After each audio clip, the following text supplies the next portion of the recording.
مفتی تقی عثمانی صاحب کے بارے میں کسی نے خواب دیکھا؟ مختصر یہ کہ مسلمانوں پر بہت ہی آزمائش آنے والی ہے اور حفاظت کے لیے کوئی دعا نبی نے بتائی ہے۔ خواب پر حضرت کا بیان بھی آیا، آپ بھی کچھ فرما دیں۔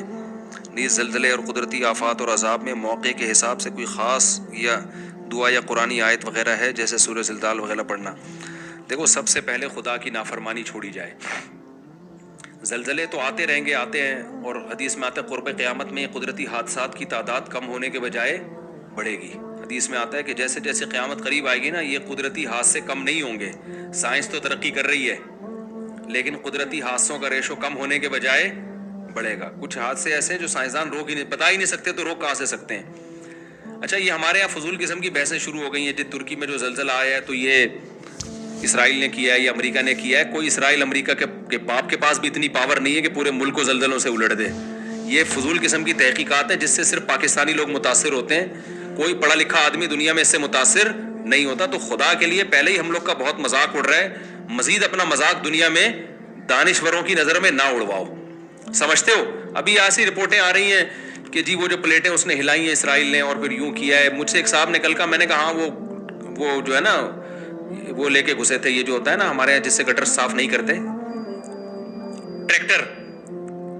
ہمارے یہاں تو کچھ بھی نہیں کرتے نا، ٹریکٹر سے کیا ہو رہا ہے، کوئی صفائی نہیں ہو رہی، تو وہ ٹریکٹر اور جو مشینیں ہوتی ہیں، تو ٹریکٹر لے کے میں نے کہا وہ اسرائیل نے اپنی فوجیں نیچے گھسائی تھی، نیچے کھود کھاد کے نا اچانک رسی کھینچ لی اور ساری عمارتیں نیچے گر گئیں۔ پتہ نہیں کیا کیا فضول قسم کی باتیں ہمارے یہاں۔ کوئی نہ اسرائیل کی سازش ہے نہ یہ امریکہ کی۔ اتنی پاور اللہ نے انسانوں کو، ایٹم بم مار دے تو ایک الگ بات ہے، ایسا نہیں ہوتا کہ اتنے بڑے بڑے زلزلے، وہ سونامی کے بھی کہا تھا کہ ایک پری پلان ہے یہ۔ تو تحقیقات تو آپ کو سب کچھ مل جائیں گی، لیکن تحقیقات کے اہل بتاتے ہیں، جو زلزلے کے ماہرین ہیں ان سے پوچھیں کہ کیا ایسا قدرتی مصنوعی طور پر ممکن ہے؟ وہ کہے گا ایسا ممکن نہیں ہے مصنوعی طور پر اتنا بڑا زلزلہ لانا۔ یہ خدا کے کام ہے میرے بھائی، اس میں توبہ استغفار کریں، انسان دنیا کو مسافر خانہ سمجھے۔ اسرائیل پہ جو ڈالنے کی چیزیں وہ ڈالیں آپ، امریکہ پہ جو چیزیں ڈالنے کی ہیں وہ ڈالیں، ہر چیز امریکہ کے کھاتے میں مت ڈالو آپ، مذاق بنتا ہے۔ دنیا ہمارا مذاق اڑاتی ہے، یہ ترقی کریں گے، ان کو یہ دیکھو، ان کی باتیں دیکھو کیسی ہیں۔ تو وبا بھی آئی نا، کورونا، یہ قدرت کی طرف سے ایک بیماری تھی، پوری دنیا کو لپیٹا اس نے۔ اللہ اپنی طاقت بتا رہا ہے کہ میں اتنا پاورفل ہوں، اور ہم کبھی اسرائیل کے کھاتے میں ڈالتے ہیں اس کو، کبھی امریکہ کے کھاتے میں ڈال رہے ہوتے ہیں۔ تو یہ اللہ کی طاقت ہے۔ زلزلے بھی آتے ہیں، سمندری طوفان بھی آتے ہیں، اور وبائیں بھی آتی ہیں، اور یہ آتی رہیں گی، اور ان میں قدرت ہمیں بتا رہی ہے کہ دنیا مسافر خانہ ہے۔ یہاں جو تم کامیابی کی باتیں کر رہے ہو نا، تمہاری ساری محنتیں 2 منٹ میں اللہ ڈھیر کر دے گا۔ اس لیے اصل کامیاب وہ ہے جو خدا کو راضی رکھے، پھر وہ زلزلے میں ہلاک بھی ہو جائے تو کامیاب ہے، بچ جائے تو بھی کامیاب ہے۔ سمجھتے ہو کہ نہیں سمجھتے ہو؟ تو کرنے کا کام ہے گناہوں سے توبہ، پھر دعاؤں کو بھی اہتمام کرنا چاہیے۔ جو پہلا کام ہے وہ کیا ہے؟ گناہوں سے توبہ۔ دیکھو، قوم عاد اور قوم سمود پہ عذاب آیا، اس لیے نہیں آیا کہ وہ کوئی وظیفہ نہیں پڑھتے تھے، ان سے آیت کریمہ چھوڑ گئی تھی۔ قوم عاد پہ جو عذاب آیا اور قوم سمود پہ کیوں آیا؟ ناپ تول میں کمی کر رہے تھے وہ، اس لیے عذاب آیا نا قوم سمود پہ۔ کرپشن بہت زیادہ ہو گئی تھی، اللہ نے قوم کو تباہ کر دیا۔ اب اگر ہم ان سے کہیں کہ کرپشن مت چھوڑو اور یہ لا الہ الا انت سبحانک انی کنت من الظالمین وظیفہ صبح شام پڑھا کرو، تو غلط ہوگا نا۔ یہ پیغمبر نے جا کے ان کو سمجھایا، تم جو کرپشن کر رہے ہو نا، یہ پہلے چھوڑو، پھر وظیفے پڑھو، پھر دعائیں بھی مانگو۔ پہلے کیا کرنا پڑے گا؟ کرپشن کو چھوڑنا پڑے گا۔ لوط علیہ السلام کی قوم پہ عذاب کیوں آیا تھا؟ ہومو سیکسولیٹی تھی، نکاح نہیں ہو رہا اور مرد مردوں سے بدکاریاں کر رہے ہیں۔ تو لوط علیہ السلام نے کیا ان کو یہ بتایا کہ عذاب سے بچنے کا طریقہ یہ کہ فلاں سورت اتنی دفعہ پڑھ لیا کرو؟ اگر وہ پڑھ لیتے بچ جاتے عذاب سے۔ لوط علیہ السلام نے کہا اس برائی کو چھوڑو، اللہ نے تمہارے لیے عورت کو پیدا کیا، اس سے شادی کرو، وہ حلال ہے، حرام سے بچو۔ قوم کی سمجھ میں بات نہیں آئی۔ تو بعض دفعہ قدرتی آفت اس لیے آتی ہے کہ دنیا میں گناہ پھیل رہے ہوتے ہیں، اور یاد رکھو غیر مسلموں میں جب گناہ پھیلتے ہیں ان پہ عذاب نہیں آتا، عذاب مسلمانوں پہ آتا ہے، کیونکہ یہ اللہ کو مانتے ہیں۔ غیر مسلم کے لیے اللہ نے آخرت رکھی ہے، دنیا نہیں رکھی۔ لوط علیہ السلام کی قوم پہ تو اس لیے آئے کہ پیغمبر کو باقاعدہ بھیجا گیا نا وہاں پہ، ورنہ اللہ کا قاعدہ یہ ہے کہ دنیا میں سزائیں مسلمانوں کو ملتی ہیں، غیر مسلموں کو دنیا میں سزائیں نہیں ملتی، وہ اللہ کو مانتے ہی نہیں ہیں، ان کے لیے اللہ نے آخرت رکھی ہے، آخرت میں سزا رکھی ہے۔ تو اب میں نہیں کہہ رہا کہ ترکی میں جو زلزلہ آیا وہاں کوئی گناہ ان پہ ہو رہا تھا، اگر کوئی گناہ وہاں ہو رہا تھا تو وہ ہمارے ہاں اس سے زیادہ ہی ہو رہا ہے۔ لوگ بعض یہ بھی باتیں کر رہے ہیں اصل میں وہ شام میں بے حیائی بہت ہے, ترکی میں ان علاقوں میں بے حیائی بہت ہے. مجھے تو یہ باتیں کہتے ہوئے ڈر لگتا ہے. یہ ایسے ہے جیسے آپ کسی قوم پر ایک مصیبت آئی ہو اور آپ اس کا مذاق اڑا رہے ہو. یہ بات وہ کرے نا جو خود پاک دامن اور بالکل نیٹ کلین دودھ کے دھلے ہوئے لوگ ہوں, ان کے منہ پہ اچھی لگتی ہے یہ باتیں. ہم جیسے لوگ جو ان سے, ترکی میں وہ کرپشن نہیں ہے جو ہمارے یہاں ہے, بے حیائی تو ہمارے یہاں بھی بہت ہے. تو کبھی بھی کسی قوم پہ عذاب آئے تو اس وقت یہ نہ کہا کرو کہ گناہوں کے عذاب ہے ان کے اوپر. دیکھو قوم عاد اور قوم سمود کے بارے میں تو اللہ نے بتا دیا کہ عذاب تھا نا, وہاں تو ہم کہنے ہیں, ہمیں کیا پتا ان پر جو عذاب آیا ہے وہ عذاب کے طور پر آیا ہے یا ان کی, یا ہمیں عبرت کے طور, بعض چیزیں عبرت کے طور پہ ہوتی ہیں, عذاب کے طور پہ نہیں ہوتی ہیں, سنبھالنے کے لیے ہوتی ہیں کہ سنبھل جاؤ, سدھر جاؤ. تو نیک لوگوں پہ بھی مصیبتیں آتی ہیں. حضرت عمر کے دور میں قحط پڑا تھا. حضرت عمر کے دور جیسا دور یہ کائنات کبھی بھی نہیں دیکھے گی, لیکن پھر بھی قحط پڑا ہے وہاں پہ. تو کیا ان کو یہ کہہ سکتے ہو کہ گناہ ہو رہے ہیں اس لیے عذاب آیا ہے؟ وہ حضرت عمر کے دور میں کہاں سے گناہ ہونا شروع ہو گئے؟ تو اللہ کی طرف سے جو آفتیں آتی ہیں کبھی وہ عذاب بن کے آتی ہیں, کبھی وہ عبرت بن کے آتی ہیں لوگوں کو متوجہ کرنے کے لیے. تو ترکی میں جو زلزلہ آیا ہے یہ ان کے لیے بھی آزمائش ہے اور ہمارے لیے ان سے بڑی آزمائش ہے. ان کے لیے تو یہ آزمائش ہے کہ وہ دنیا کو مسافر خانہ سمجھیں, وہ یہ یقین کریں کہ اصل طاقت کس کے پاس ہے. ہم کتنی بھی ترقی کریں گے اللہ سے نہیں بچ سکتے. تو کامیاب وہ ہے جو اللہ کو راضی کرے. ان کے لیے یہ آزمائش, ہمارے لیے ڈبل آزمائش. ایک یہ کہ یہ مصیبت ہم پہ بھی آ سکتی ہے, دوسری یہ کہ اس مصیبت میں ہم ان کے لیے کیا کر رہے ہیں. دیکھیں ایک آدمی ایکسیڈنٹ سے زمین پہ گرتا ہے, اس کے لیے تم آزمائش آ گئی. ہماری آزمائش ہے کہ ہم اس کی مدد کتنی کر رہے ہیں. روڈ پہ چھوڑ دیتے ہیں اس کو یا اس کے ہاسپٹل پہنچانے کا انتظام کرتے ہیں. تو اب یہ ہمارے لیے بڑی آزمائش ہے. ان کے ساتھ جو ہونا تھا ہو گیا, جو شہید ہوئے اللہ ان کی مغفرت کرے, جو بچ گئے اللہ ان کو شفا دے. ہمارے لیے بڑی آزمائش ہے کہ ہم ان کی کیا مدد کرتے ہیں. میرا جیسے یہ ترکی میں ہوا, میرا فوراً ارادہ ہوا ترکی جانے کا, لیکن ویزے کے مسائل ابھی کھڑے ہوئے. میرا یورپ کا ویزا ایکسپائر ہو گیا, وہ نہ ہوا تو فوراً چلا جاتا. تو میں بھی کوشش کر رہا ہوں ترکی جانے کی. انشاءاللہ جو ہم سے مدد ہو سکی ہم کریں گے.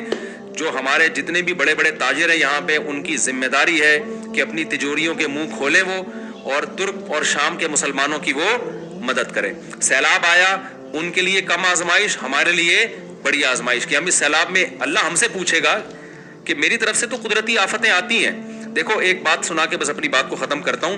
نبی صلی اللہ علیہ وسلم نے عرب میں جب مالداروں کو کہا کہ ان غریبوں کو کھانا کھلاؤ, یہ بھوک سے مر رہے ہیں, تو انہوں نے اعتراض کیا کہ اگر اللہ کو ان غریبوں کا اتنا ہی خیال ہے تو اللہ خود کیوں نہیں کھلا دیتا, ہمیں کیوں کہتا کہ کھلاؤ. سورہ یاسین میں یہ آیتیں, انطعم من لو یشاء اللہ اطعما, ہم ان کو کھلائیں کہ اللہ چاہتا خود ہی کھلا دیتا نا. میں سمجھا پا رہا ہوں اپنی بات. جب نبی نے مکہ میں کہا نا کہ یہ مشرکین عرب سے کہ تم مالدار لوگ ہو, تمہارے ہاں ایسے قحط زدہ لوگ ہیں جو بھوک سے مر رہے ہیں, تو تم ان کو کھلاتے کیوں نہیں ہو؟ تو وہ کہتے تھے یہ حکم کون دے رہا ہے؟ نبی کہتے تھے اللہ کا حکم ہے. تو وہ کہتے تھے اللہ خود کیوں نہیں کھلا دیتا؟ جب اپنی مخلوق کا اللہ کو اتنا خیال ہے تو خود کیوں نہیں کھلا دیتا؟ تو قرآن نے اس بےہودہ اعتراض کا جواب نہیں دیا, کیونکہ جو بالکل بےہودہ باتیں ہوتی ہیں ان کا جواب نہیں دیا جاتا. اللہ نے کہا تم کھلی گمراہی میں پڑے ہوئے ہو. تو آج بھی بہت سے لوگ یہ کہتے ہیں جب ان سے کہا جائے یہ زلزلہ آئے مدد کرو, سیلاب آئے مدد کرو, تو ذہن میں آتا ہے کہ پھر اللہ نے سیلاب بھیجے کیوں ہے, اللہ نے زلزلہ بھیجا کیوں ہے. بھائی وہ خدا ہے, اس کی حکمتیں ہم اس سے نہیں پوچھ سکتے, اس کے قدرت کے قوانین ہیں, اس کو تکوینیات کہتے ہیں. اس کائنات میں سب کچھ ہوگا. ہم نے یہ نہیں دیکھنا کہ اللہ کا کیا کام ہے, ہم نے یہ دیکھنا ہے کہ جو بھی ہوگا ہماری ذمہ داری کیا ہے. اللہ نے کہا میں زلزلے بھی لاؤں گا, سیلاب بھی لاؤں گا. تم نے یہ تبصرے نہیں کرنے کہ اللہ کیوں لے کر آیا, تم نے یہ تبصرے کرنا ہے تمہاری آزمائش ہے کہ تمہارا کیا حق بنتا ہے. اگر تمہارا پڑوسی بھوکا ہے, بھوکا اللہ نے رکھا ہے, لیکن فرمایا اگر وہ بھوکا سو گیا تو تمہیں نہیں چھوڑوں گا میں. سمجھ میں آ رہی ہے بات؟ بہت مشکل ہے یار. دیکھو حدیث میں آتا ہے ایک عورت نے بلی کو باندھ دیا, بھوک نہ کھلاتی تھی نہ پلاتی تھی, بلی بھوک سے مر گئی. اللہ قیامت میں اس عورت کو جہنم میں ڈالے گا, اس کی نیکیاں برباد کر دے گا. سوال پیدا ہوتا ہے نا کہ اللہ تجھے اتنا ہی ترس آ رہا ہے بلی پہ تو تو کھلا دیتا. اللہ تو کھلا سکتا ہے نا. تو اللہ کیا جواب دے گا؟ بھائی میں نے اس کائنات کو ایک نظام کے تحت چلایا ہے, اس کی حکمتیں اللہ ہی جانتا ہے. اللہ لوگوں کو آزماتا ہے. کوئی جانور بھی بھوکا مر رہا ہے, کتا بھی اگر پیاسا ہے اور آپ کے پاس پانی ہے نہیں پلا رہے, تو اس کے بارے میں بھی سوال اللہ سے نہیں ہوگا, سوال کس سے ہوگا؟ آپ سے. ہم ایگزامینیشن ہال میں ہیں, اللہ ایگزامینیشن ہال میں نہیں ہے. تو حدیث میں آتا ہے پڑوسی بھوکا سوئے تم پیٹ بھر کے کھاؤ تو تم مومن نہیں ہو. اب سوال پیدا ہوتا ہے اللہ تو بھوکا, تجھے اتنا خیال ہے اس بھوکے کا تو خود ہی کھلا دے نا. اللہ کہے گا پھر آزمائش کس بات کی ہے؟ نہیں یاری بات سمجھ میں, تو جیسے چل رہے ہو نا چلتے رہو میرے بھائی, ہم تو تھک گئے ہیں بول بول کے. ترکی میں جو زلزلہ آیا ہے میرے بھائی, ہمارے تاجروں کی اخلاقی دینی ذمہ داری ہے کہ ہم وہاں رقمیں بھیجیں اور ان لوگوں کی مدد کریں جس حد تک ہمارے لیے یہ ملکوں کی سرحدوں کو ختم کر دیں ہم. لیکن اس میں ایک بات خوب اچھی طرح کان کھول کے سن لو, جب بھی کوئی زمینی آفت آتی ہے ہم نے مشاہدہ کیا ہے چورن منجن بیچنے والے بھی مارکیٹ میں ہول سیل کے حساب سے آ جاتے ہیں. ایسا نہ ہو کوئی بھی ٹرسٹ آئے, کوئی بھی آدمی آئے اور کہ میں ترکوں کے لیے مدد طلب کر رہا ہوں اور آپ نے پیسے نکال کے اس کو دینا شروع کر دیے. اس میں بہت دفعہ فراڈی لوگ دبا کے نوٹ چھاپتے ہیں اپنے. اس میں بعض ٹرسٹ بھی ہے جو قابل ٹرسٹ نہیں ہے اور بعض لوگ بھی ہے جو قابل اعتماد نہیں ہے. نام اعتماد خان ہوگا لیکن قابل اعتماد نہیں ہوگا بندہ. تو اس میں آپ نے ریلائبل لوگوں تک رقمیں پہنچانی ہے. میں بھی پوری کوشش کر رہا ہوں کہ وہاں جاؤں. ہمارے علماء الحمدللہ, ہمارے اکابر بہت سارے علماء پہنچ گئے ہیں الحمدللہ. ایسی جگہوں پہ علماء بہت جلدی جاتے ہیں الحمدللہ, وہ پہنچ چکے ہیں. میڈیا پہ ان کی کوریج نہیں ہے. تو میرا بھی ارادہ ہے اگر جیسے ویزا ملتا ہے میں انشاءاللہ ترکی جاؤں گا تو ہم بھی کوشش کریں گے ان ترک بھائیوں کو اس موقع پر ہم اکیلا نہ چھوڑیں, شامی بھائیوں کو. تو انسانیت کے ناطے ہماری بھی ذمہ داری ہے. تو زلزلہ ان پہ تو آ گیا, آزمائش ان کے لیے جتنی تھی ہو گئی. اصل آزمائش کس کے لیے ہے؟ ہمارے لیے. ابھی بھی ہم یہاں کھا رہے ہیں پی رہے ہیں. سیلاب میں بھی بہت سے لوگوں نے الحمدللہ بڑھ چڑھ کے مدد کی لیکن بہت سے لوگوں پہ جو بھی نہیں دیں گی. کیا ہو رہا ہے, کتنا اندر حالات خراب ہوئے, بھوک سے لوگ مرے ہیں. ہمارے جو لوگ سروے کے لیے گئے تھے نا اندرون سندھ, پھوٹ پھوٹ کے رو رہے تھے جب کہانیاں وہاں کے واقعات سنا رہے تھے. کہہ رہے ہمارے ہاتھ سے چاول کا شاپر گرا ہے تو ایک بچے نے نا مٹی والے چاول کھانا شروع کر دیے. لوگوں نے بتایا 3 دن سے اس کو کھانے کو کچھ نہیں ملا ہے, انتظار نہیں کر رہا کہ پلیٹوں میں ڈالیں ہم.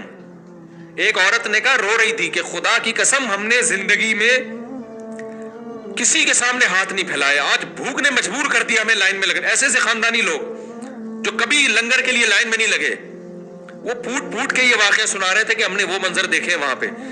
تو بھائی جب یہ مصیبتیں آتی ہیں اندر کے حالات اندر والا ہی جانتا ہے. ہم تو یہاں کباب پراٹھے پھوڑے, آپ کو منع نہیں کر رہا میں کہ کھائیں, لیکن تھوڑا سا ان کا بھی خیال کریں. تو ہماری ذمہ داری ہے ہم ریلائبل لوگوں تک پہنچے. اور ترکی میں جو ابھی بہت, یہ بالا کوٹ سے بڑا زلزلہ آیا ہے ترکی میں, بالا کوٹ سے بڑا زلزلہ آیا ہے. تو ہماری یہ ذمہ داری ہے ہم جس حد تک ان کی مدد کر سکتے ہیں ہم مدد کریں. اللہ تعالیٰ, اور سوشل میڈیا پہ بھی اس کو اٹھائے آواز. اللہ تعالیٰ سمجھنے کی عمل کی توفیق